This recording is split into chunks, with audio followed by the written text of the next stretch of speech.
Recap: into the wizard's domain. After enjoying a well-earned night's rest and an unforgettable feast hosted by the grateful gnashing fangnolls, the adventurers awoke refreshed. Their packs were full, their spirits lifted, and for the first time in days, they had slept without fear.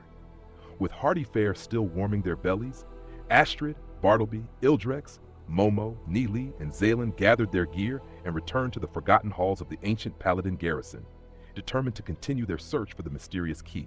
At first, nothing. Empty chambers, dust-covered hallways, forgotten rooms that had not seen living souls in centuries. The silence itself became unnerving. Then, the dungeon reminded them it was still very much alive. As the party cautiously entered another corridor, Bartleby, always the eager scout, proudly announced the way ahead was clear. One step later, thunk! A hidden trap sprang to life. Massive iron spikes erupted from the ceiling, crashing down among the party. Though no one was killed, several heroes were battered and bruised before they even had a chance to draw their weapons. The party collectively turned to stare at the halfling. Bartleby simply shrugged. Well, I found it. Grumbling and nursing bruises, they pressed onward. Before long, the floor itself began to ripple. A pool of black sludge rose into a towering mass, a black pudding. The horrifying ooze lurched toward them, splitting apart as burning acid sprayed across the battlefield. Chunks of corrosive slime splashed over armor, cloaks, shields, and weapons as smoke rose from the stone beneath their feet. The party scattered. Steel proved nearly useless against the creature's shifting body. Then Astrid stepped forward. With the commanding voice only a master bard could wield, she uttered a single magical command. Flee! The monstrous ooze actually obeyed. For several precious moments, the black pudding retreated, buying the party enough time to regroup before finally finishing the creature off. Breathing heavily and covered in smoking acid, they continued deeper into the forgotten halls. More traps, more hidden dangers, more ancient corridors that seemed determined to kill anyone foolish enough to walk them.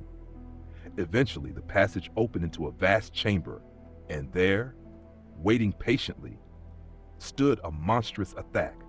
The towering three-armed giant, Nerganar, gripped an enormous iron mace while his third arm reached for boulders scattered across the floor. Towering over the party, he roared loud enough to shake dust from the ceiling. The battle that followed was brutal. Each swing of the Athak's massive club could have crushed a horse. Neely darted beneath sweeping blows with impossible speed. Ildrex planted himself like an immovable wall, absorbing devastating strikes meant for his companions. Momo filled the battlefield with explosions of arcane fire, while Zalen unleashed eldritch blasts that echoed throughout the cavern. Astrid's songs kept everyone fighting long after lesser adventurers would have fallen. Even Bartleby found opportunities to dart behind the giant, driving blades into exposed flesh before disappearing again. Piece by piece, wound by wound, the massive giant finally crashed to the stone floor with an earth-shaking impact. Victorious, the exhausted party gathered what treasure the giant had accumulated before continuing onward. Not long afterward, they discovered another strange doorway blocked by a massive stone slab. Curiosity won. Together they pushed the heavy stone aside. The moment the door opened, another black pudding exploded from the darkness. Once again, burning acid splattered across the party. The dungeon clearly had a sense of humor. This time, however, the heroes were ready. Neely's blazing martial technique sent shockwaves through the air, striking the ooze from several feet away.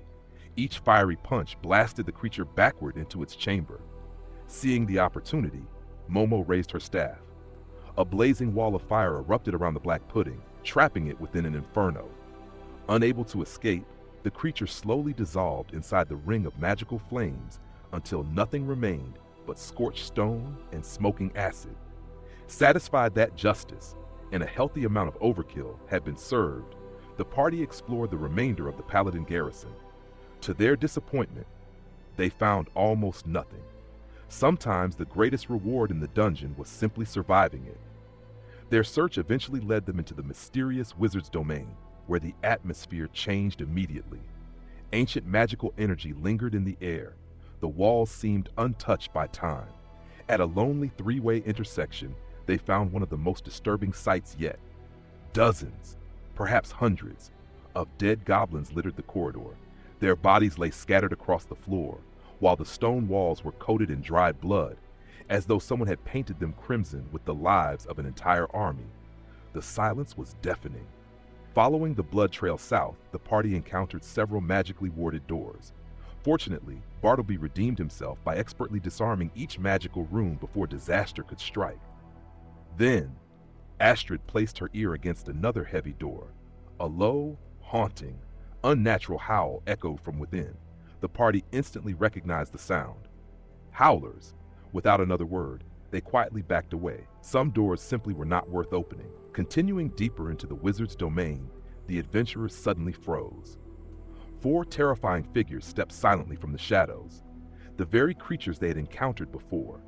The undead horrors whose claws could paralyze with a single touch, whose hands crackled with deadly necrotic power, creatures responsible for nearly ending their journey once before. No one needed convincing. This was not a battle they wanted. The party turned and ran. As they fled down the corridor, Momo spun and unleashed a massive web spell, filling the hallway with thick magical strands. All 4 undead became entangled. For one glorious moment, escape seemed certain. Then, the webs tore apart. The undead burst free.